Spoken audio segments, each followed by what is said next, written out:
Assalamu alaikum students. Today I am giving you the crash revision of human nutrition chapter. First of all, I want to show you the syllabus.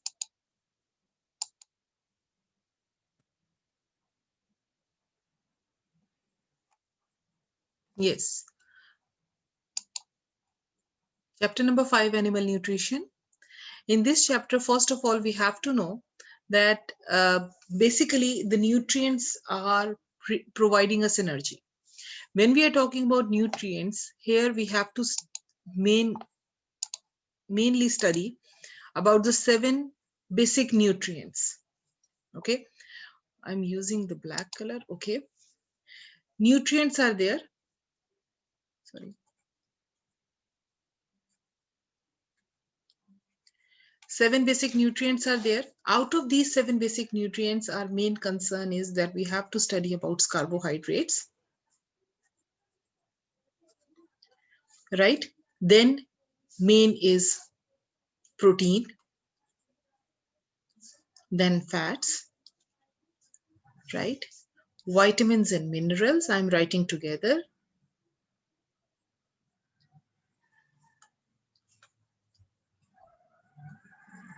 Vitamins and minerals, fiber or roughage, and the last one is water, right?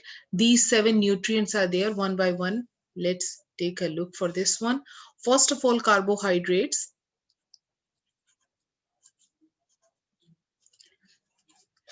When you are studying carbohydrates, you have to know what food sources are for carbohydrates, mainly mainly the rice, the flour, or potatoes, pastas. These are the sources of carbohydrates.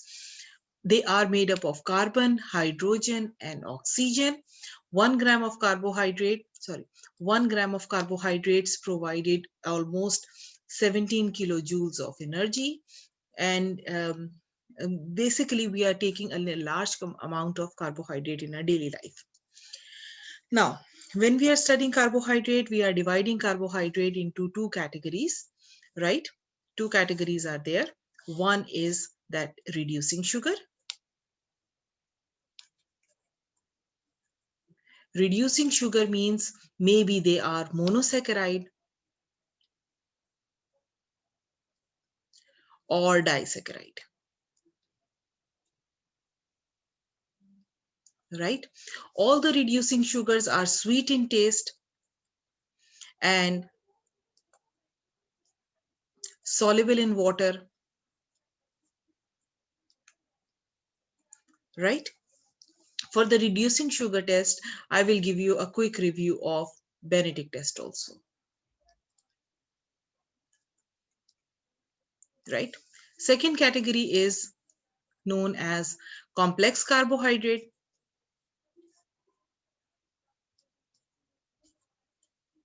Complex carbohydrates include starch, glycogen, cellulose, and they are known as polysaccharides, right? And for this one, we will study, I will give you the review of iodine test, right? Let's start with the Benedict test.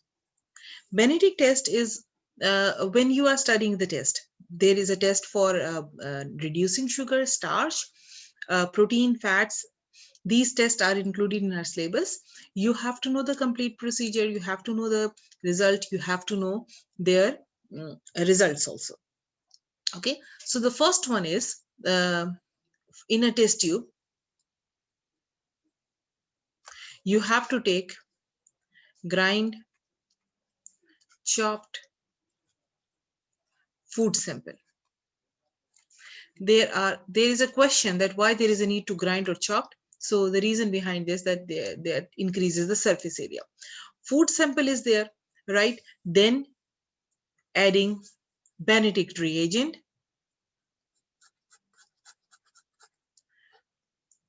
almost sometimes we are writing 5 ml of Benedict reagent. Benedict reagent is blue in color. Benedict reagent, then you have to keep this set of apparatus in a water bath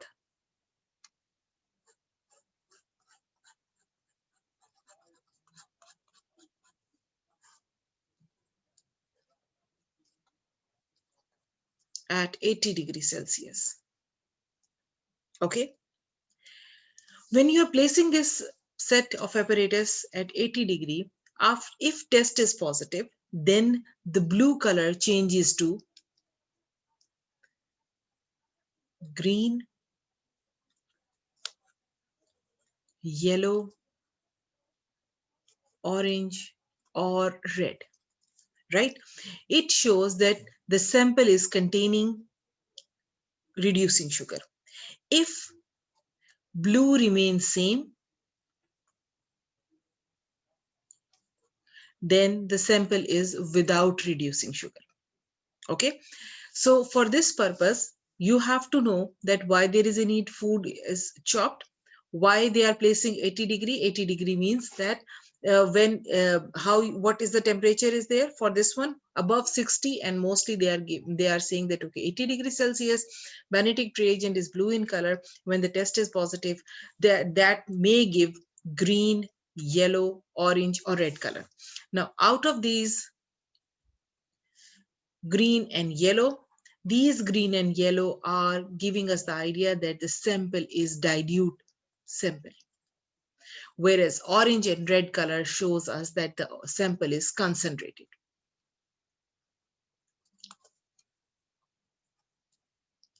Right? Next is we have protein.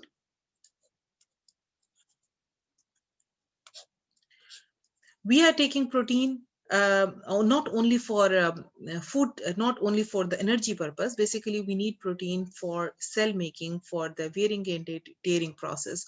When the when the body is growing, at that time new cells are required, so body needs protein. Basically, we all made up of all the plants, all the living organisms are made up of protein. Cell membrane is made up of protein, cytoplasm is protein, all the genetic material, all the enzymes, all the antibodies are protein. So for their maintenance we need protein. Proteins are made up of carbon, hydrogen, oxygen, nitrogen, and sometimes sulfur is also present, but nitrogen is compulsory. Now for this one, protein sources are meat, either it is red meat or white meat. Kidney beans are also the best source of protein. Egg white, milk, they are protein sources. Now, for this one, you have to keep it in your mind that all the proteins have 3D shape. Their shape is very important. They have 3D shape. All the protein molecules, they have complex structure, right?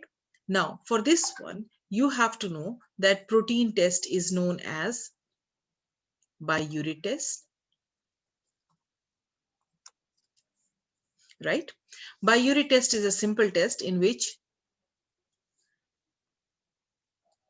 in a test tube, again, food sample is there, right? In this food sample, we have to add 2 ml of biuret reagent, right? And if this biuret turns to blue, turns to biuret reagent, blue color turns to purple or mauve color, then it is test is positive. If blue remains same, then test is negative. Okay. The basic unit for protein is amino acid. And on our earth, there are only 20 different amino acids are there. These 20 different amino acids make variety of proteins. Okay. One thing I forgot to tell you related to these carbohydrates, that the basic unit of carbohydrate is glucose, right? Glucose. Monosaccharide means when only simple one carbohydrate molecule is there. Disaccharide means two are there. And polysaccharide means when many carbohydrate join together, many glucose molecule or units are joined together. Now, next is fats. Okay. We have fats. We are taking fats for energy purpose, mainly for the energy purpose. They are also made up of carbon, hydrogen, and oxygen. 1 gram of fat produces almost 37 kilojoules of energy, right? Now, here we have to know, sorry, fats, one molecule of fat has three main molecules, three fatty acids and one glycerol, right? They made one fat molecule, right? Fat basically insulate the body, right? One difference between fat and oil is fat is animal source, oils are plant source. Fats are solid at room temperatures. Most of the oils are liquid at room temperature. Okay, this is basically basic differences are there. Now come to the test. Test is known as fat emulsion test.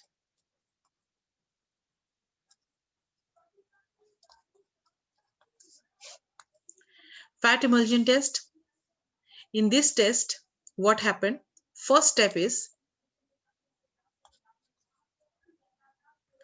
that in a test tube, chopped food,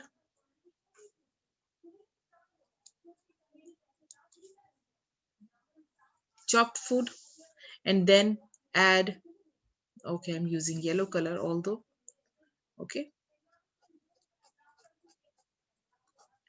add some alcohol, ethanol, okay, and shake it, right?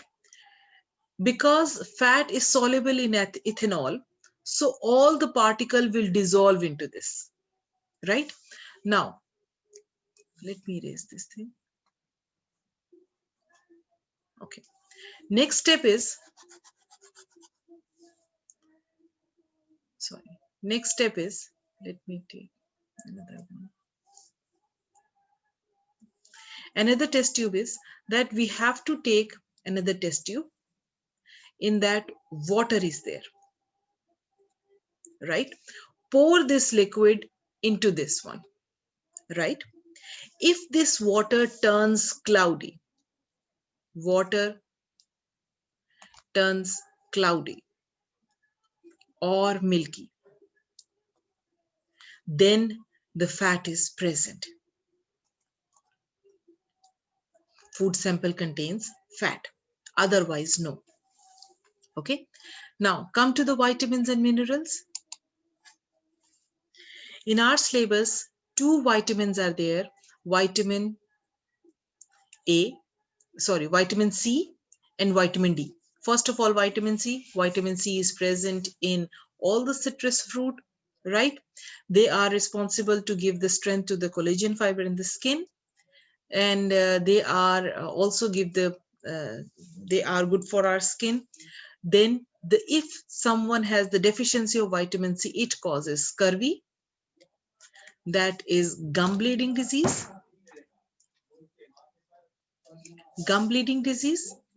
Vitamin C is soluble in water.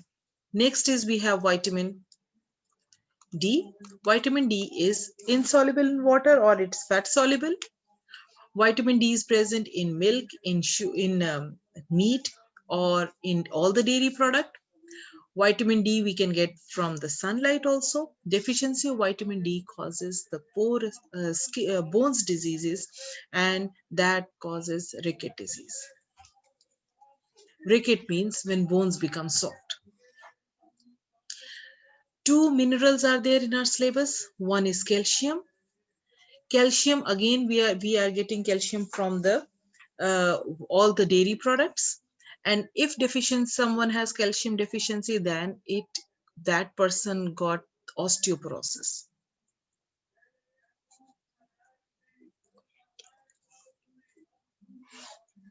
Next is we have iron. Iron is basically in our body, RBCs contains iron compound, that is hemoglobin. If someone has iron deficiency, it means that someone's hemoglobin level is less. So in this way, what happened? The person is feeling pale, the person is lethargic or dull, or sometimes if the deficiency is at a horrible level, then the person may faint. So that causes anemia, right? So these vitamins and minerals are there. Keep it in your mind, vitamin C and vitamin D work together, right? Only vitamin D never give the strength to the bones, not only calcium. They work together, okay? After this one, we have fiber or roughage.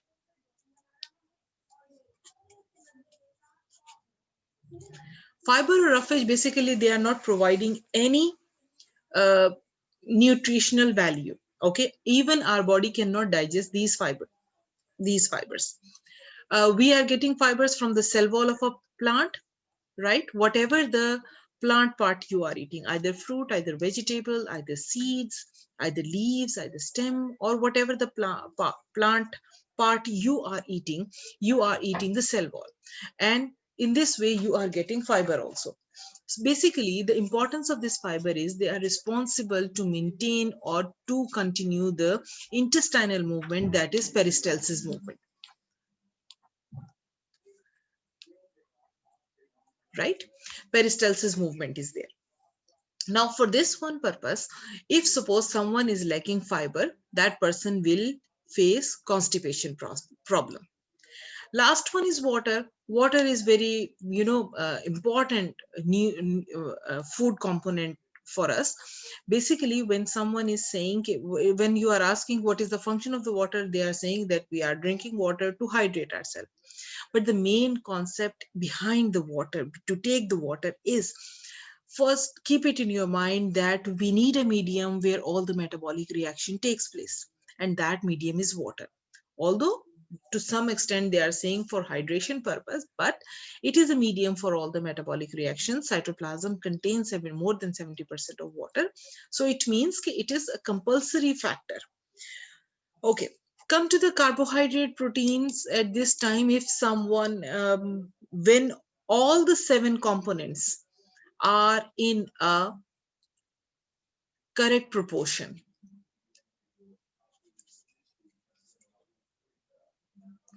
correct proportion,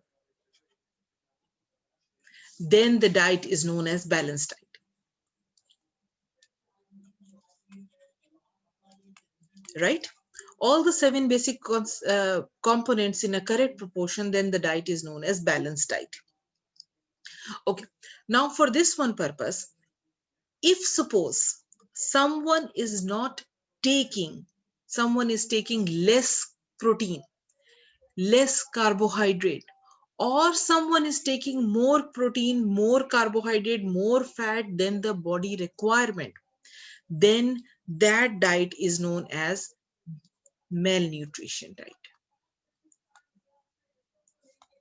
There is a misconception that diet, if someone is taking less, that is malnutrition. Malnutrition means when there is no balance, either it is high, either it is low, that is the balanced diet. Three main problems or diseases are there related to malnutrition, that are related with the carbohydrates and proteins and fats. First one is that is obesity. Obesity means when a person is taking more carbohydrate, when a person is taking more fats, then that causes obesity in a person. Okay. Next is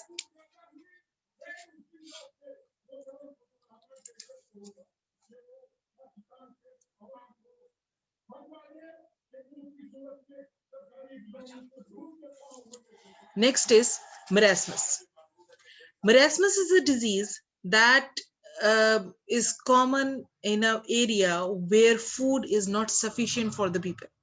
Okay, when people are we are saying that, okay, they are not getting full diet. Okay, maybe they are taking one time of one meal in a day or one meal after 2 days, so their diet is without or incomplete carbohydrate, protein, fats, or other factors. So in this way, that causes marasmus. Next is kwashiorkor. Kwashiorkor. Kwashiorkor. Kwashiorkor is a disease uh, in which the person is or baby is taking more carbohydrate but less protein. Okay, so that is kwashiorkor. Now, after this one, we are moving towards the main digestive system.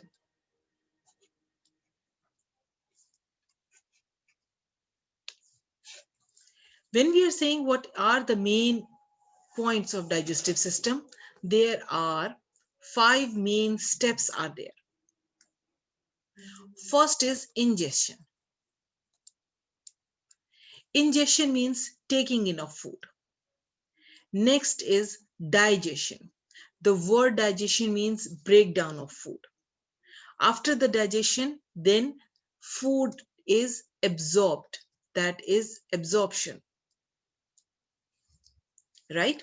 After the absorption, assimilation topic is there. It means कि भाई, after what happened to the absorbed material. Then egestion is there, removal of undigested waste, undigested food particles from the body. Okay, these are basic 5 steps related to the digestive system. In our digestive system, 5 main organs are there: mouth, esophagus, stomach, small intestine, and large intestine. Okay, and 2 associated organs are there. One is liver and the other is pancreas, right? These are 5 main organs and these are 2 associated organs. Now, move to the next slide. After this one, first of all, I am starting with the mouth portion. Okay, in the mouth, we have to know that teeth are chewing the food.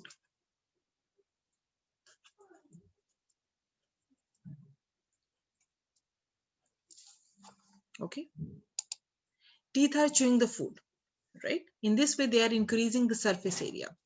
Tongue is rolling the food into ball,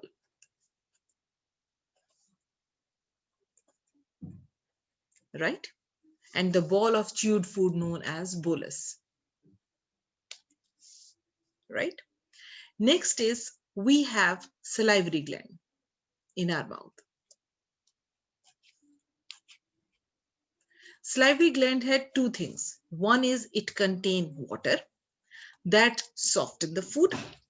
Next is it contains an enzyme that is known as amylase, right? If starch is present in the food, then starch with the help of amylase turns into maltose. But keep it in your mind, not all starch is broken down into maltose. Only few molecules turns into maltose because we are not giving proper time for chewing purpose. So if food is without starch, at this time, teeth are chewing the food, tongue is continuously rolling, the water mixes with the food, and with this water, it can chew easily and it turns into bolus, and the person can swallow that bolus. If the food with starch, at this time, what happened? Amylase action is also there. This action, where a chemical is used, this process known as chemical digestion,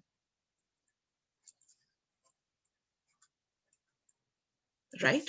And this process that is without chemical is known as mechanical digestion or physical digestion. Okay, physical digestion. right? So chemical digestion means a digestion process of a breakdown of a food with some chemical is a chemical digestion, and the other one is physical digestion. Now after this one, when bolus is ready, then okay, then what happened? After this one, bolus entered into esophagus. There is no chemical, no physical digestion takes place in the esophagus. Esophagus is just like a passage, and with the help of this passage, now bolus enters into the stomach area. Keep it in your mind that there are two types of muscles in the whole digestive system. One is circular muscle and the other one is longitudinal muscles. Both are antagonistic muscles and both work opposite, and that is known as peristalsis movement.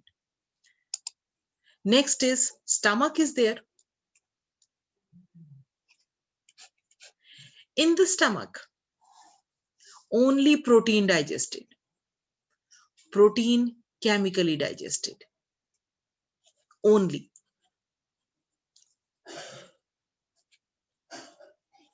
Right? In the stomach, two things are there. One is pepsin enzyme,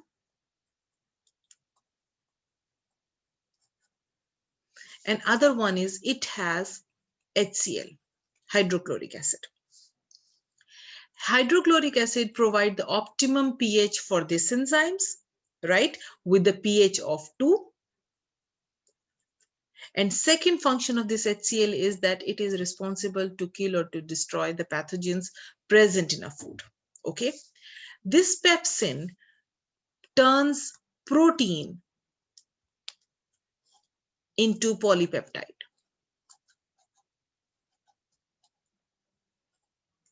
Right?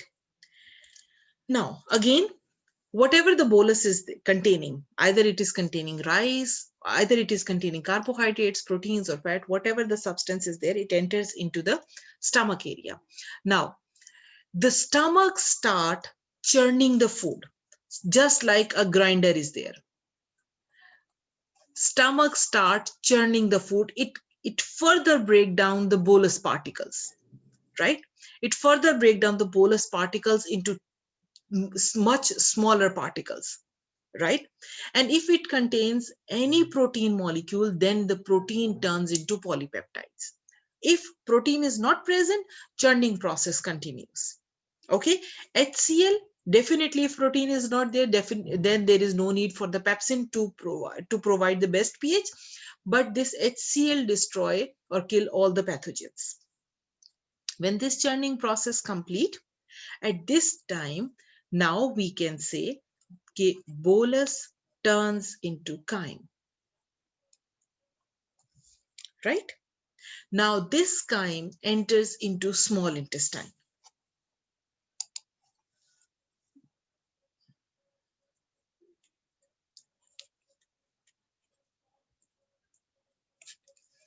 In the small intestine, I'm giving the rough diagram, a rough sketch of this one.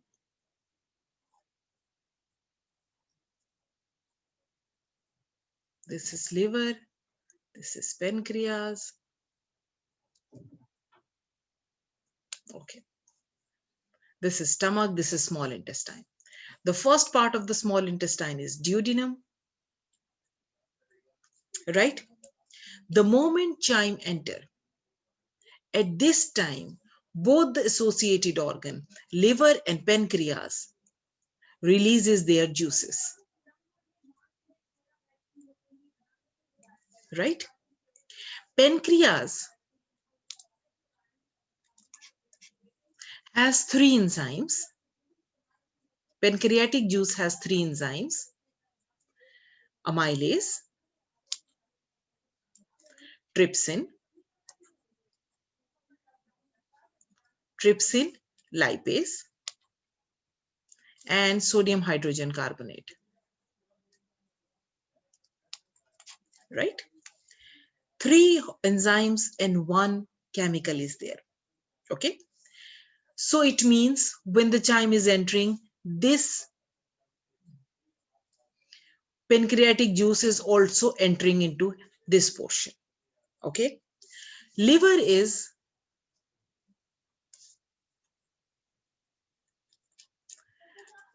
in this liver,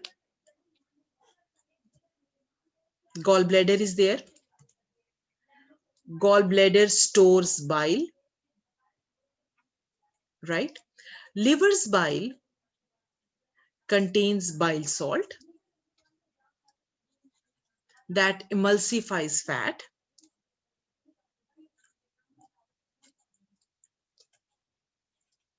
right? Next is, after this one emulsifies fat, after this bile salt, it contains some bile pigment also. Bile pigments are the broken pieces of RBCs. Okay. Now for this purpose, here you have to know that the moment food is entering, at this time, bile juice means liver secretion and pancreatic secretion are entering into the duodenum area. This is the area where most digestion takes place, most chemical and physical digestion process takes place, right? So for this one, the most important factor is how fat digested,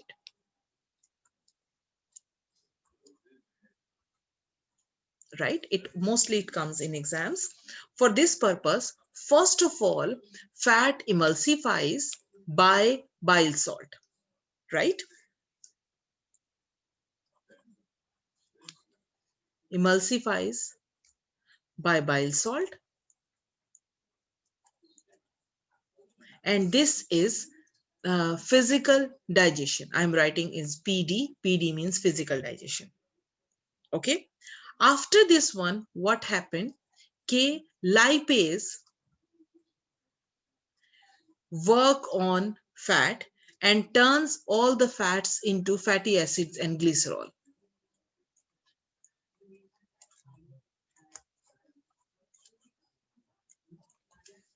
Right? Fatty acids and glycerols. Now, here, this is physical digestion. This is chemical digestion. Right?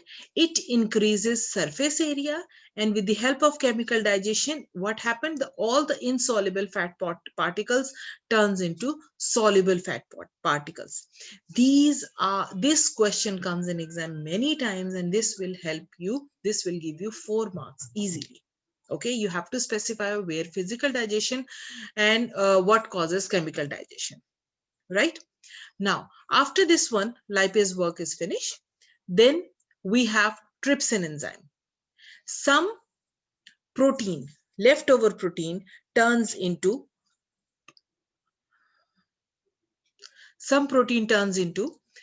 polypeptides with the help of this trypsin enzyme, and this takes place in the small intestine. Then we have amylase. Amylase turns all starch into maltose, right? And this process takes place in this area, right, in the duodenum area. Most of the chemical digestion process takes place in this area. Okay, keep it in your mind that liver releases its secretion, and pancreas, it releases its secretion into this area. The function of sodium hydrogen carbonate is that it is responsible to neutralizes the chyme.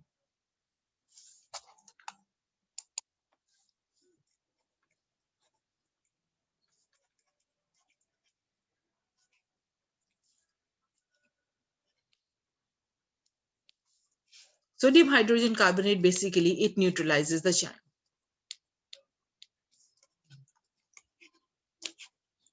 right?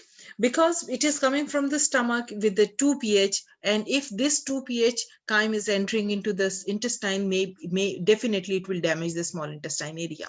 So it neutralizes by this chemical. Now, 2 different proteins, enzymes are there. The reason behind them, some needs acidic environment, some need alkaline or neutral environment. So in this way, whatever the protein needed, if protein needed acidic environment, that break down in the stomach. If protein needed the alkaline or neutral environment, it will break down into this into the small intestine area. In the small intestine area, many enzymes are there, many other enzymes are there. There is no need to learn them. As this chyme is passing through these small intestine lumen area, then it will digest it then and there. After all these chemical digestion, when all the chemical and mechanical digestion, when all the insoluble particles turns into soluble particles, they will absorb, right? Absorption process, we will continue in the next class. After the absorption, then what happened? The leftover particle stores in the large intestine area. Okay. Then when that portion is full, at that time, with the help of opening of the anus, the body digested all the undigested waste stuff. That is not containing only undigested waste stuff. It contains fibers, it contains bile pigment, it contains bacteria or other pathogens also. Okay, this is all about only the digestion process. The leftover topic is related with the absorption process, structure of intestine. This I will explain in the other video along with the dental structure also. So students, thank you so much. See you in the next class.